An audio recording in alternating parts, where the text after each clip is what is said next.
نحمدہ ونصلی ونسلم علی سیدنا و مولانا محمد رسولہ النبی الامین المکین الحنین الکریم الرؤوف الرحیم اما بعد فاعوذ باللہ من الشیطان الرجیم بسم اللہ الرحمن الرحیم۔ واجب الاحترام ساتھی اللہ تعالیٰ کا بے پناہ لطف و کرم اور اس کا احسان عظیم ہے کہ جس کی توفیق سے ہم اس کے ذکر کے لیے اس کے گھر میں جمع ہیں۔ آج اللہ کی توفیق سے سورہ الانعام کی آیت نمبر 65 ہے جس سے ہم اپنے سبق کا آغاز کر رہے ہیں۔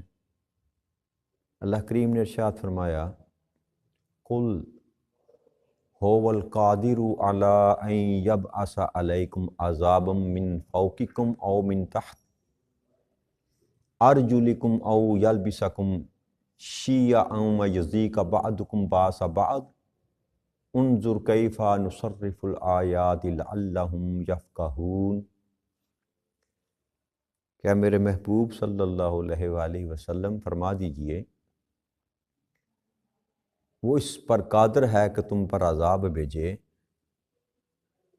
خواہ تمہارے اوپر کی طرف سے یا تمہارے پاؤں کے نیچے سے، یا تمہیں فرقہ فرقہ کر کے آپس میں بھڑا دے اور تم میں سے بعد کو بعد کی لڑائی کا مزہ چکھا دے۔ دیکھیے ہم کس طرح آیتیں بیان کرتے ہیں تاکہ یہ لوگ سمجھ سکیں۔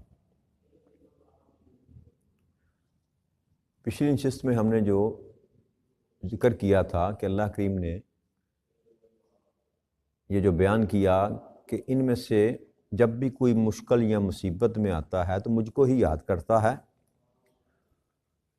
اور اللہ ہی ہے جو تمہیں ان ساری مصیبتوں سے نکالتا ہے۔ لیکن جب تمہیں اللہ کریم مصیبت سے نکالتا ہے تو تم پلٹ کر پھر شرک اور کفر کی طرف چلے جاتے۔ اب اللہ کریم نے اس کے اوپر یہ بیان فرمایا کہ ان سے میرے محبوب ذرا یہ بھی کہہ دیں کہ وہ ذات جو تمہیں مصیبتوں سے نکالتی ہے وہ اس چیز پر قادر ہے کہ تم پر عذاب بھیج دے۔ اور دو قسموں کا عذاب کے اللہ کریم نے اس آیت مبارکہ میں ذکر کیا۔ ایک عذاب وہ جو تمہارے اوپر سے آئے، یعنی کہ جیسے نوح علیہ السلام کے وقت میں اللہ کریم نے بارش سے عذاب نازل کیا ان پر، بلکہ نوح علیہ السلام کے وقت میں جو عذاب آیا وہ دونوں طرح کا تھا۔ روایت میں یہ آتا ہے کہ اوپر سے بھی پانی برستا رہا اور نیچے سے زمین سے جو ہے پانی کے چشمے برآمد ہو گئے، ان کے جو تندور تھے ان میں سے بھی پانی نکلنا شروع ہو گیا، تو اوپر سے بھی اور نیچے سے بھی۔ اور اسی طرح حضرت لوط علیہ السلام کی قوم پر اللہ کریم نے پتھروں کی بارش کی، عاد پر، سمود پر آگ کی بارش کی۔ یہ جو اوپر سے عذاب نازل کیا جاتا ہے، اور دوسرا زمین سے نیچے سے جو عذاب نازل کیا جاتا ہے کہ زلزلہ آ جائے، زمین پھٹ جائے، زمین میں سے آگ نکل آئے، لاوا جس کو کہتے ہیں،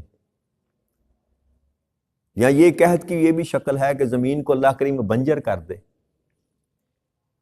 کہ اس میں سے تمہارے لیے کھانے کے لیے پینے کے لیے کچھ برآمد نہ ہو، تو یہ بھی عذاب ہی ہے کہ تو اللہ فرماتا ہے یہ ان دونوں عذابوں پر میں قدرت رکھتا ہوں کہ تم پر یہ دونوں طرح کے عذاب چاہے تو علیحدہ علیحدہ کر کے بھیج دوں، چاہے تو دونوں یکسر تم پر مسلط کر دوں۔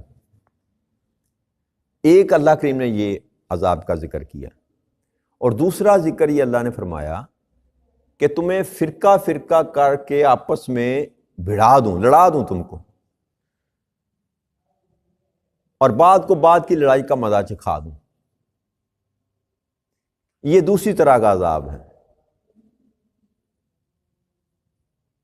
نبی اکرم صلی اللہ علیہ وآلہ وسلم حضرت ثوبان رضی اللہ تعالیٰ بیان کرتے ہیں کہ آقا کریم صلی اللہ علیہ وسلم نے فرمایا کہ بے شک اللہ تعالیٰ نے تمام روح زمین کو میرے لیے لپیٹ دیا، سو میں نے تمام مشارق اور مغارب، دونوں مشرق اور دونوں جتنے مشرق اور مغرب ہیں سب کو میں نے دیکھ لیا۔ یقیناً جتنی زمین میرے لیے لپیٹی گئی وہ ساری کی ساری میری امت اس کی ملک ہے، یعنی کہ زمین پر وہ میری امت کی مالک ہے کہ ہر زمین کے کونے پر میرا امتی ہوگا، میری امت کا ملک وہاں تک پہنچے گا۔ یعنی کہ یہ بشارت بھی دی نبی اکرم صلی اللہ علیہ وسلم نے کہ جہاں تک زمین کو اللہ نے لپیٹا اس زمین کی تک میری امت کی ملک ہوگا۔ اور مجھے سرخ اور سفید دو خزانے دکھائے گئے، یعنی کہ سونے کا اور چاندی کے خزانے اللہ کریم نے دکھائے، اور میں نے اپنے رب سے اپنی امت کے لیے یہ سوال کیا کہ وہ ان کو قحط سے نہ ہلاک کرے، یا کہ ان کے اوپر ان کا ایسا مخالف دشمن مسلط نہ کرے جو ان کو بالکل ختم کر دے، جڑ سے اکھاڑ دے۔ تب میرے رب نے فرمایا کہ اے محمد صلی اللہ علیہ وسلم، جب میں کوئی تقدیر بنا دیتا ہوں تو وہ مسترد نہیں ہوتی، ختم نہیں ہوتی، اور میں نے آپ کی امت کے لیے یہ کر دیا ہے کہ میں ان کو قحط عام سے ہلاک نہیں کروں گا، اور یہ کہ میں ان پر ان کا مخالف ایسا دشمن مسلط نہیں کروں گا جو ان کو جڑ سے ختم کر دے، ان کا بالکل ختم کر دے، خواہ وہ تمام روئے زمین سے ان کے اوپر چڑھائی کر دے، حتیٰ کہ آپ کی امت کے بعد افراد بعد کو ہلاک کریں گے اور بعد کو قید کریں گے۔ تو آقا کریم صلی اللہ علیہ وسلم نے فرمایا کہ اللہ کریم سے میں نے یہ مانگا تو اللہ نے فرمایا کہ میرے محبوب، اب وہ جو عذاب کافر اور مشرکوں پر نازل کیے جاتے تھے اس سبب سے کہ وہ نبیوں کی تکذیب کیا کرتے تھے، میرے نبیوں کو جھٹلایا کرتے تھے، میرے نبیوں کے ساتھ دشمنی کیا کرتے تھے، وہ عذاب آپ کی امت پر نہیں آئیں گے۔ قحط کا عذاب پڑ جانا، معیشت کو ختم کر دینا، تباہ و برباد کر دینا، یا اوپر سے جو عذاب نازل کیے جاتے تھے اس طرح کے عذاب آپ کی امت پر نہیں آئیں گے، اور کوئی ایسا دشمن بھی آپ کی امت پر غلبہ نہ پا سکے گا کہ جو آپ کی امت کو تہس نہس کر دے۔ یعنی کہ ایسا تو ممکن ہے کہ مسلمان جو ہیں وہ مغلوب ہو جائیں جیسا کہ آج نظر آتا ہے، لیکن کوئی قوت اللہ کریم نے اس زمین پر ایسی پیدا نہیں کی کہ جو مسلمانوں کو بالکل ختم کر سکے۔ اس کا بندوبست رب کریم نے کر دیا اور اپنے محبوب سے وعدہ کر لیا کہ اب ساری روئے زمین مل کر بھی اگر تیری امت پر چڑھائی کر دینا تو اس کا خاتمہ نہیں کر سکتی۔ اب یہ گارنٹی دے دی اللہ کریم نے، ایک تو وہ عذاب، اے میرے محبوب وہ عذاب اب آپ کی امت پر، یہ میں نے آپ کی بات مان لی، آپ کی امت پر قحط مسلط نہیں ہوگا، آپ کی امت پر ساری دنیا بھی چڑھائی کر دے تو ان کا خاتمہ نہیں کر سکے گی، لیکن آپ کی امت میں یہ تفرقہ رہے گا، بعدوں کو قتل کریں گے، بعدوں کو قید کریں گے، کہ یہ جو فتن ہے جس کی نبی اکرم صلی اللہ علیہ وسلم نے کہا بھی تھا کہ بنی اسرائیل کے 72 فرقے تھے، میری امت میں 73 ہو جائیں گے، یہ بھی تو آپ نے بشارت دی تھی کہ امت کا اس سے مراد یہ ہے کہ نسلی طور پر، زبانی طور پر، علاقائی طور پر، مسل کی بنیادوں پر تقسیم ہو جائے گی امت، جیسا کہ آپ دیکھ رہے ہیں، آپ کی آنکھوں کے سامنے ہے۔ آج ہم مسلمان بھی ہیں، لیکن وہ جو آقا نے فرمایا تھا کسی عربی کو کسی اجمی پر، کسی کالے کو کسی گورے پر، کسی گورے کو کسی کالے پر کوئی فوقیت نہیں، وہ جو نبی اکرم صلی اللہ علیہ وسلم فرمایا وہ درس ہم بھول گئے۔ آج ہر کوئی اپنے اپنے، ایک تو ہے ٹکڑوں میں تقسیم ہے ملکی سطح کے لحاظ پر، عرب میں پہلے ایک قوم تھی، اب عرب بھی تقسیم ہے اور کتنے ٹکڑوں میں تقسیم ہے، اور ہر کوئی اپنی بین بجا رہا ہے۔ اور پھر یہاں تک ہی بات ختم نہیں ہوئی، اپنے ملک میں آپ دیکھیں کہ 56 سے زائد اسلامی ملک ہیں جو اپنی اپنی شناخت رکھتے ہیں سارے ہی مسلم، اور پھر ہر ملک میں اس کے آگے جو ٹکڑے بکھرے کیے ہوئے ہم نے مسلک کی بنیاد پر، وہ تھی قومیت کی بنیاد پر ٹکڑے ہم ہوئے کہ 56 ملک بنے یا 57 ملک بنے. امت مسلمہ کا وہ تصور نہ رہا, خلافت کا وہ تصور نہ رہا. اب ہر کوئی ملک جو ہے وہ انڈیپینڈنٹلی اپنی سوچ سوچتا ہے, اس کو یہ نہیں پتا کہ میرے ہمسائے میں جو مسلمان ملک ہے اس پر کیا بیت رہی ہے. ایسا ہی ہے نا جی. اور اس سے بڑھ کر کیا ہوا کہ ایک ہی ملک میں رہتے ہوئے, اب جیسے ہمارا ملک ہے پاکستان, یہاں پر صوبائی تعصب ہے. کوئی بلوچی بنا پھرتا ہے, کوئی پختون بنا پھرتا ہے, کوئی پنجابی بنی پھرتا ہے, کوئی سندھی بنی پھرتا ہے. وہ جو مسلم کا ٹائٹل تھا وہ یہاں سے بھی نکل گیا. ہر ایک اپنی قومیت دوسری قومیت کو, دوسرے نمبر کی قومیت کو لے کر اس پر فخر کرتا ہے کہ میں سندھی ہوں, میں پنجابی ہوں. اور پھر یہاں پر ہی بس نہیں ہوا. اب پنجاب کی اگر بات کریں جہاں پر ہم رہتے ہیں, تو یہاں پر پھر برادریزم ہے. برادریزم ہے, کوئی جاٹ ہے, کوئی ارائی ہے, کوئی کشمیری ہے, کوئی سید ہے. اور پھر یہاں سے بھی نیچے چلے جائیں تو پھر جاٹ جو ہیں ان میں بھی تقسیم ہے. المختصر بات یہ ہے کہ پارا پارا ہو چکی ہے امت. وہ جو یکسانیت تھی, وہ جو امت کا تصور تھا, جو وہ نبی اکرم صلی اللہ علیہ وسلم نے فرمایا کہ تم ایسے ہی ہو جیسے عمارت کی اینٹیں ایک دوسرے کے ساتھ جڑی ہوتی, تمہاری مثال ایسے ہے. تو وہ تصور جو تھا وہ ہمارے ذہنوں سے مٹ گیا یا مٹا دیا گیا. صوبائی خود مختاری کے نام پر جی, یا ملکی سالمیت کے نام پر, ملکی خود مختاری کے نام پر تقسیم کر کے ہمیں مختلف چھوٹے چھوٹے ٹکڑوں میں بانٹ کر رکھ دیا گیا. اسی لیے یہی سبب ہے کہ آج ہم کمزور ہیں. یہی سبب ہے کہ آج ہم کمزور ہیں. یہ دیکھیں نا, 5 انگلیاں ہیں, یہ علیحدہ علیحدہ ہوں تو ان کو توڑنا, ان کو موڑنا بڑا آسان ہے. اور اگر یہ مل کر یہ ایک مکے کی شکل اختیار کر لیں تو پھر یہ انتہائی طاقتور بن جاتا ہے. اس کو توڑنا انسان کے لیے مشکل ہوتا ہے. تو یہ ایک سبق جو ہمیں پڑھایا گیا تھا, اور قرآن کریم میں یہ کوڈ کی جاتی ہے نا, جو میں نے آپ سے بات کی, نبی اکرم صلی اللہ علیہ وسلم نے فرمایا کہ میری امت کے 73 فرقے ہوں گے. آپ نے تو بشارت دی, بتایا کہ یہ ہوگا. ہم نے اسے یہ حض کر لیا کہ ہو کر رہیں گے اور ہم نے کر کے چھوڑنے ہیں. یعنی کہ ہماری عجیب مینٹلٹی ہے. ہماری قرآن کا سبق نہیں یاد کرتے. اللہ نے فرمایا اعوذ باللہ من الشیطان الرجیم واعتصموا بحبل اللہ جمیعا ولا تفرقوا. اللہ یہ کہہ رہا ہے کہ میری رسی کو مضبوطی سے تھامے رکھنا, فرقوں میں مت پڑنا, فرقوں میں مت پڑ. یہ تو حکم ہے, یہ قرآن کا نص قرآنی سے اللہ حکم دے رہا ہے کہ خبردار فرقوں میں نہ بٹنا, کیونکہ جو قوم فرقوں میں بٹ گئی اس کا حال یہ ہوا کہ اس کو میں نے تباہ و برباد کر کے رکھ دیا. اور بنی اسرائیل کی قوم کی درجنوں کے حساب سے اللہ کریم قرآن کریم میں مثالیں بیان فرمائی. تو آقا نے ایک خبر دی تھی کہ وہ 72 فرقوں میں تقسیم ہو گئے, میری امت 73 فرقوں میں تقسیم ہو جائے گی. تو ہم نے یہ کیا کہ ہم نے اس کو قبول کر لیا اور تفرقوں میں پڑھ کر ہم نے اپنے آپ کو کمزور کر لیا.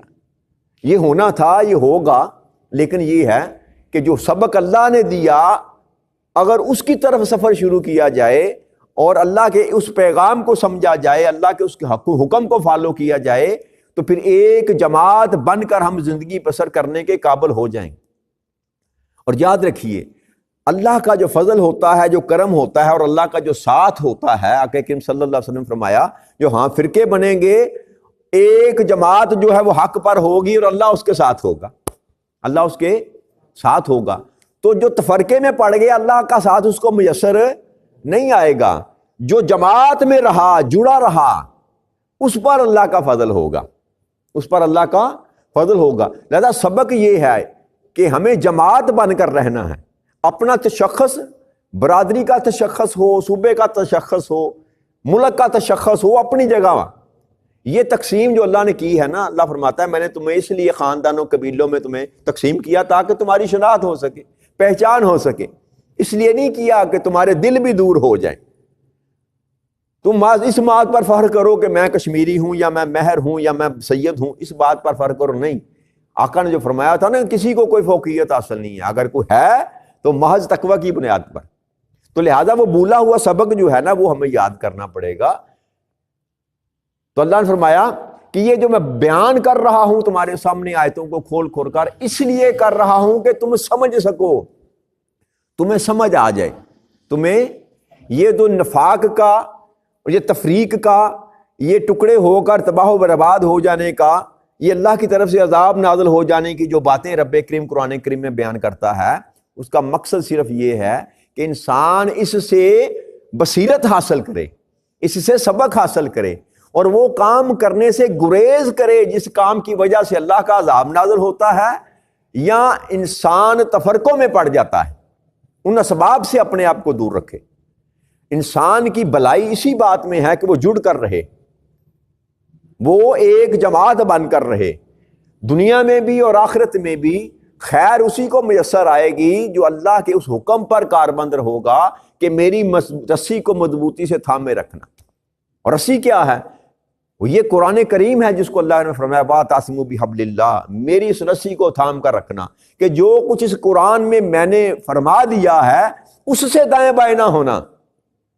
بھائی رنگ جیسا تمہیں پسند ہے اپنا لو، کپڑے جیسے تمہیں پسند ہیں پہن لو، جبہ کبا جس طرح کا مرضی تم اوڑھ لو، داڑھی چھوٹی رکھ لو یا بڑی رکھ لو، نماز جیسے تمہاری طبیعت میں آتا ہے ویسے ادا کر لو، اس سے کچھ دین کو فرق نہیں پڑتا۔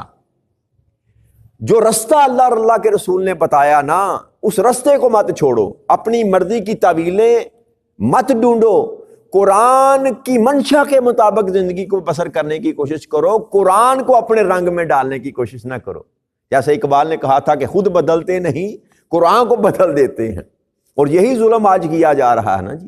اللہ جس بات سے ڈرا رہا ہے، سمجھا رہا ہے، جس عذاب کی خبر دے رہا ہے، ہم اس عذاب کو دعوت دیتے ہیں، ہم اس عذاب کو دعوت دیتے ہیں۔ تو اب وہ عذاب جو میں نے پہلے بھی عرض کی تھی، وہ عذاب تو اللہ نے وعدہ کر لیا کہ اوپر سے یا زمین کے نیچے سے وہ عذاب، ایسا عذاب میری محبوب تیری امت پر نہیں مسلط کروں گا جو تیری امت کو مٹا دے، ختم کر دے، ایسا عذاب نہیں مسلط نہیں کروں گا۔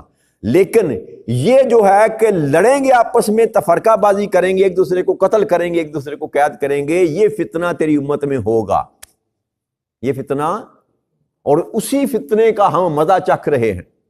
اور یہ اگر اللہ نے کہہ دیا کہ یہ ہوگا تو اس کا مطلب ہرگز یہ نہیں کہ ہم اس میں نکل نہیں سکتے جی، ہم اس سے، اللہ کی طرف سے خبر ہے، یہ نبی اکرم صلی اللہ علیہ وسلم کو خبر دی گئی کہ یہ ہوگا، لیکن اس کا مطلب یہ نہیں کہ فرض عین ہو گیا کہ اب چونکہ اللہ نے کہہ دیا، قرآن میں بیان کر دیا کہ فتنوں میں رہیں گے، تفرقے میں ہوں گے، تو ہم نے تفرقوں میں ہی رہنا ہے، تو پھر اس اللہ کے حکم کو تو یاد کریں نا، لا تفرقوا کا جو حکم اللہ کریم نے دیا اس کو بھی تو یاد کریں نا۔ تو یہ فرض عین نہیں ہے کہ قرآن نے کہا کہ فرقوں میں ہوں گے تو ہم فرقوں میں ہی بٹ جائیں نا، اللہ کی اس بات کو پر آ جائیں کہ ایک جماعت بن کر زندگی بسر کریں۔ اس قرآن پر اگر آپ کر کھڑے ہو جائیں گے، اس قرآن کو اپنا ہادی مان لیں گے اور نبی اکرم صلی اللہ علیہ وسلم کی ذات کو اپنا ہادی مان لیں گے، تو یہ سارے تفرقے خود بخود ختم ہو جائیں گے۔ تفرقے جو بنتے ہیں، جو فرقے ہمارے بنتے ہیں، قرآن اور رسول صلی اللہ علیہ وسلم کی ذات کو چھوڑنے کی وجہ سے بنتے ہیں۔ بھائی قرآن پر کسی کا کوئی اختلاف نہیں، جتنے بھی فرقے ہیں نا ہمارے، قرآن پر کسی کا کوئی اختلاف نہیں، آقا کریم صلی اللہ علیہ وسلم کی بات پر، حدیث پر کسی کا کوئی اختلاف نہیں۔ کیوں کہ قرآن اور حدیث میں اصول کو بیان کیا گیا ہے، اور اصول پر کسی بھی فرقے کا کوئی اختلافات فروعی ہیں، بس یہ آپ کو پسند ہے، یہ مجھے پسند ہے، یہ ناپسند اور پسند جو ہے قرآن و سنت سے نیچے آ کر سارا معاملہ خراب ہوا۔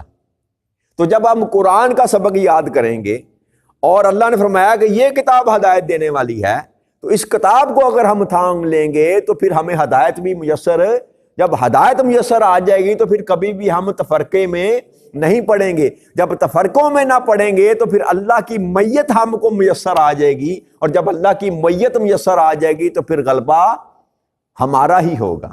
تو جب اگر ہم چاہتے ہیں کہ یہ جو حالت اللہ کریم نے بیان فرمائی سابقہ قوموں کی، اس میں ہمیں گرفتار نہ کیا جائے، تو پھر ہمیں اس بات پر آنا پڑے گا جو اللہ ہم سے کہہ رہا ہے کہ قرآن کو نہ جٹلاؤ، قرآن کو نہ جٹلاؤ، قرآن کو تھام لو، قرآن کے سبق کو تھام لو، میرے محبوب کی بات کو تھام لو، اگر چاہتے ہو کہ تم پر کسی بھی قسم کی یہ مصیبت نازل نہ ہو۔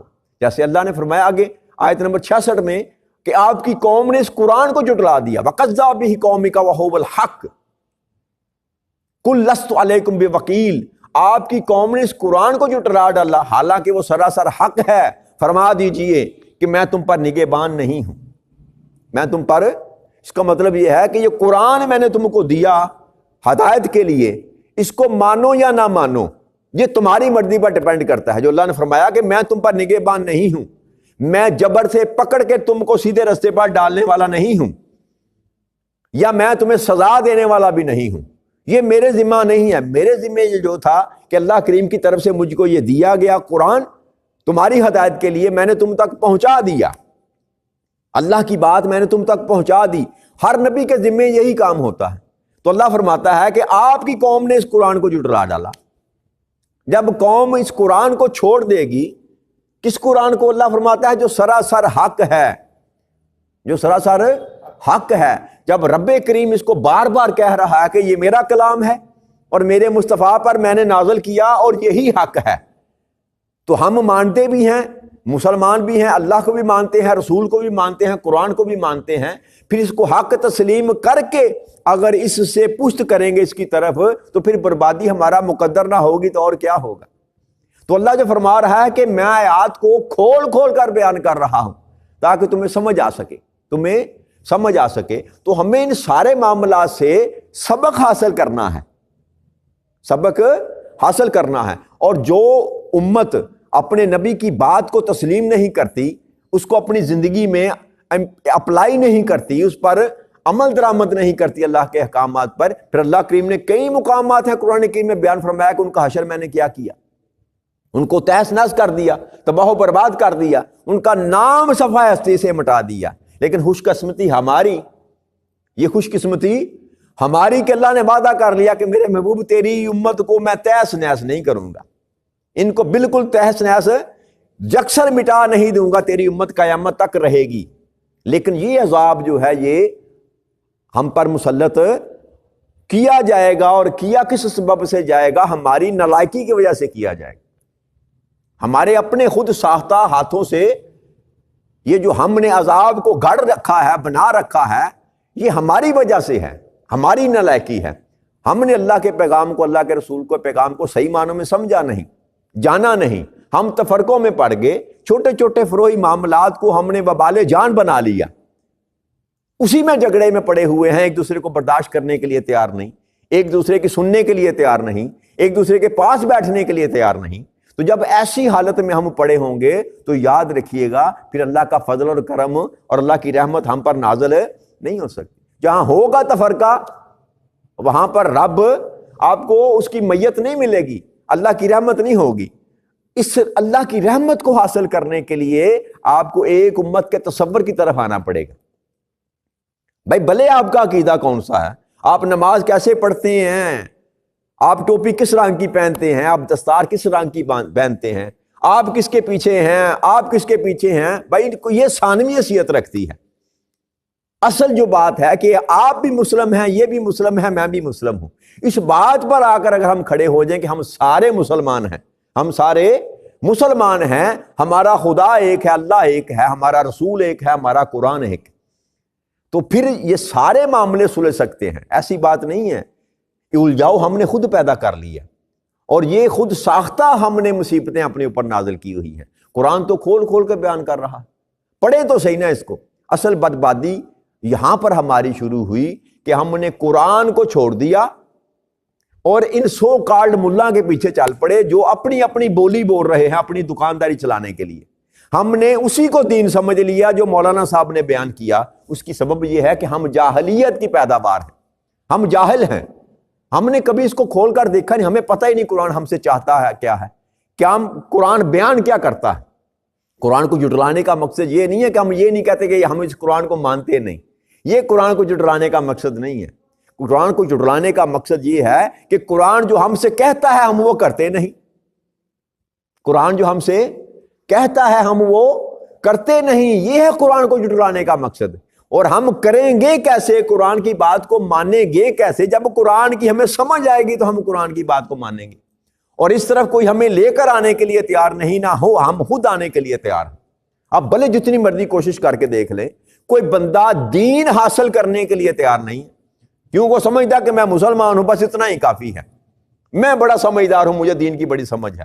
تو جب تک آپ کوشش نہیں کریں گے اس قرآن کے ساتھ اپنے آپ کو جوڑنے کی، اس وقت تک آپ کو حق میسر نہیں آ سکتا، کیونکہ اللہ کا دعویٰ یہ ہے کہ حق تو ہے ہی یہ، آپ کہاں حق تلاش کر رہے ہیں، کن کے پاس حق تلاش کر رہے ہیں؟ آپ کو جب بھی حق ملے گا ان لوگوں کے پاس سے ملے گا جو اس قرآن کے تابع زندگی بسر کرتے ہیں۔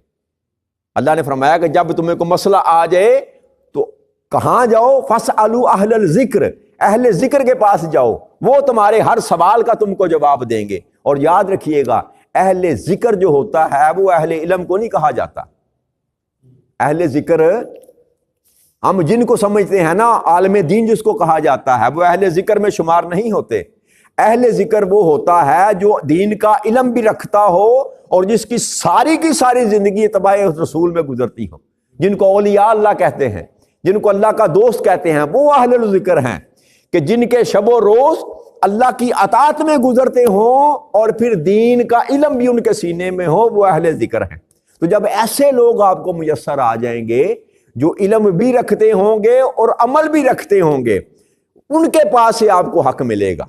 اور جب تک آپ ایک در پر رہیں گے، محض علم دیکھ کر دھوکے میں آ جائیں گے، تو علم تو شیطان کے پاس بھی بڑا تھا، علم تو شیطان کے پاس بھی بڑا تھا۔ لہٰذا کوشش کریں، تلاش کریں ایسے لوگوں کو کہ جو صاحب علم بھی ہوں اور صاحب عمل بھی ہوں۔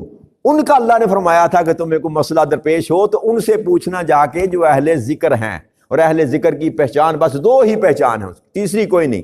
وہ دین علم والے بھی ہوں گے، وہ اللہ کے ہر معاملے میں عمل کرنے والے بھی ہوں گے، شریعت پر چلنے والے ہوں گے، شریعت کے تابع ہوں گے۔ تو جس میں یہ دو خوبیاں پائی جائیں گی وہ آپ کو پکڑ کر حق کے رستے پر چلا سکتا ہے۔ تو جو ایک رستے پر پڑا ہوا ہے، جیسے ہمارے معاشرے میں ہے، کچھ لوگ نے دین سنبھال لیا، سو کالڈ عالم دین بن گئے، انہوں نے اپنی دکانداری سجا لی، اور کچھ نے اولیاء اکرام کا روپ دار لیا اور صوفی بن گئے، انہوں نے اپنی دکانداری چلا لی۔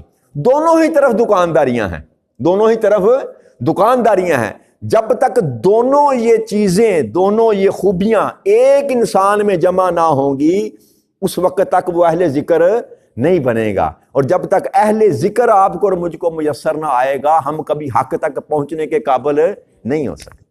تو آج ضرورت ہے کہ ہم اہل ذکر کو تلاش کریں، اہل ذکر کو تلاش کریں، کیونکہ اللہ نے فرمایا کہ تمہارے سوالوں کا جواب تمہیں اہل ذکر کے پاس سے ہی ملے گا۔ عالم دین کی بات نہیں کی، عالم دین کی بات نہیں کی، تو اہل ذکر کے پاس ہی حق ہے۔ اور حق کیا ہے؟ حق اللہ کا کلام ہے، اس کے سوا کوئی دوسری چیز حق نہیں ہو سکتی۔ تو لہٰذا اپنے تئیں کوشش کرنی چاہیے، انسان کو توفیق اس سے مانگنی چاہیے۔ دینے والا، رستہ بتانے والا، کسی کے لڑ لگا دینے والا، حق کے رستے پر ڈال دینے والی ذات وہی ہے، بس آپ کی طلب صادق ہونی چاہیے۔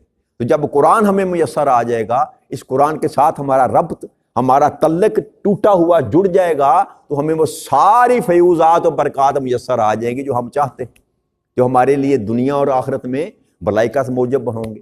وما علینا الا البلاغ المبین۔ السلام علیکم ورحمۃ اللہ وبرکاتہ۔